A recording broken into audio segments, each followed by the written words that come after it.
आपका मेरे channel public पोड reel में स्वागत है। Please subscribe my channel and press bell icon जिससे आपको मेरे वीडियो की नोटिफिकेशन सबसे पहले मिल सके। मगध देश के जंगलों में एक खूंखार डाकू का राज हुआ करता था। वह डाकू जितने भी लोगों की हत्या करता था उनकी एक एक उंगली काटकर माला की तरह गले में पहन लेता। इसी वजह से डाकू को सभी अंगुलिमाल के नाम से जानते थे। मगध देश के आसपास के सभी गांवों में अंगुलिमाल का आतंक था। एक दिन उसी जंगल के पास के ही एक गांव में महात्मा बुद्ध पहुंचे। साधु के रूप में उन्हें देखकर हर किसी ने उनका अच्छी तरह स्वागत किया। कुछ देर उस गांव में रुकते ही महात्मा बुद्ध को थोड़ा अजीब सा लगा। तभी उन्होंने लोगों से पूछा, आप सभी लोग इतने डरे और सहमे से क्यों लग रहे हैं? सबने एक एक करके अंगुलिमाल डाकू द्वारा की जा रही हत्याओं और उंगली काटने के बारे में बताया। सभी दुखी होकर बोले कि जो भी उस जंगल की तरफ जाता है उसे पकड़कर वो डाकू मार देता है। अब तक वो 99 लोगों को मार चुका है और उनकी उंगली को काटकर उन्हें गले में माला की तरह पहनकर घूमता है। अंगुलिमाल के आतंक की वजह से हर कोई अब उस जंगल के पास से गुजरने से डरता है। इन सभी बातों को सुनने के बाद भगवान बुद्ध ने उसी जंगल के पास जाने का फैसला ले लिया।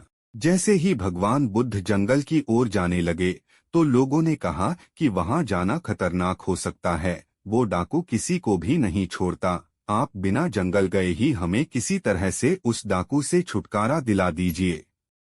भगवान बुद्ध सारी बातें सुनने के बाद भी जंगल की ओर बढ़ते रहे। कुछ ही देर में बुद्ध भगवान जंगल पहुंच गए। जंगल में महात्मा के भेष में एक अकेले व्यक्ति को देखकर अंगुलिमाल को बड़ी हैरानी हुई। उसने सोचा कि इस जंगल में लोग आने से पहले कई बार सोचते हैं, आ भी जाते हैं तो अकेले नहीं आते और डरे हुए होते हैं। ये महात्मा तो बिना किसी डर के अकेले ही जंगल में घूम रहा है।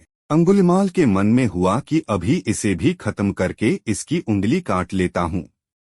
तभी अंगुलिमाल ने कहा, अरे आगे की ओर बढ़ते हुए कहाँ जा रहा है? ठहर भी जा। अब भगवान बुद्ध ने उसकी बातों को अनसुना कर दिया। फिर गुस्से में डाकू बोला, मैंने कहा रुक जाओ। तब भगवान ने उसे पलटकर देखा कि लंबा चौड़ा बड़ी बड़ी आंखों वाला आदमी जिसके गले में उंगलियों की माला थी वो उन्हें घूर रहा था। उसकी तरफ देखने के बाद बुद्ध दोबारा से चलने लगे। गुस्से में तमतमाते हुए अंगुलिमाल डाकू उनके पीछे अपनी तलवार लेकर दौड़ने लगा। डाकू जितना भी दौड़ता लेकिन उन्हें पकड़ नहीं पाता। दौड़ दौड़कर वो थक गया। उसने दोबारा कहा, रुक जाओ वरना मैं तुम्हें मार दूंगा और तुम्हारी उंगली काटकर मैं 100 लोगों को मारने की अपनी प्रतिज्ञा पूरी कर लूंगा। भगवान बुद्ध बोले कि तुम अपने आप को बहुत शक्तिशाली समझते हो न, तो पेड़ से कुछ पत्तियां और टहनियां तोड़कर ले आओ। अंगुलिमाल ने उनका साहस देखकर सोचा कि जैसा ये कह रहा है कर ही लेता हूँ। वो थोड़ी देर में पत्तियां और टहनियां तोड़कर ले आया और कहा, ले आया मैं इन्हें। फिर बुद्ध जी कहने लगे, अब इन्हें दोबारा पेड़ से जोड़ दे। यह सुनकर अंगुलिमाल बोला, तुम कैसे महात्मा हो? तुम्हें नहीं पता कि तोड़ी हुई चीज को दोबारा नहीं जोड़ सकते हैं? भगवान बुद्ध ने कहा कि मैं यही तो तुम्हें समझाना चाहता हूँ कि जब तुम्हारे पास किसी चीज को जोड़ने की ताकत नहीं है तो तुम्हें किसी वस्तु को तोड़ने का अधिकार भी नहीं है। किसी को जीवन देने की क्षमता नहीं तो मारने का हक भी नहीं। यह सब सुनकर अंगुलिमाल के हाथों से हथियार छूट गया। भगवान आगे बोले, तू मुझे रुक जा कह रहा था। मैं तो कब से स्थिर हूँ, वो तू ही है जो स्थिर नहीं है।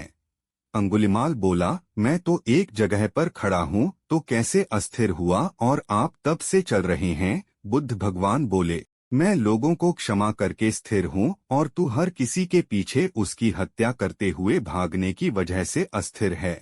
यह सब कुछ सुनकर अंगुलिमाल डाकू की आंखें खुल गईं और उसने कहा, आज के बाद से मैं कोई अधर्म वाला कार्य नहीं करूंगा। रोते हुए अंगुलिमाल डाकू भगवान बुद्ध के चरणों पर गिर गया। उसी दिन अंगुलिमाल ने बुराई का रास्ता छोड़ा और वो बहुत बड़ा सन्यासी बन गया। कहानी से सीख, सही मार्गदर्शन मिलने पर व्यक्ति बुराई की राह को छोड़कर अच्छाई को चुन लेता है।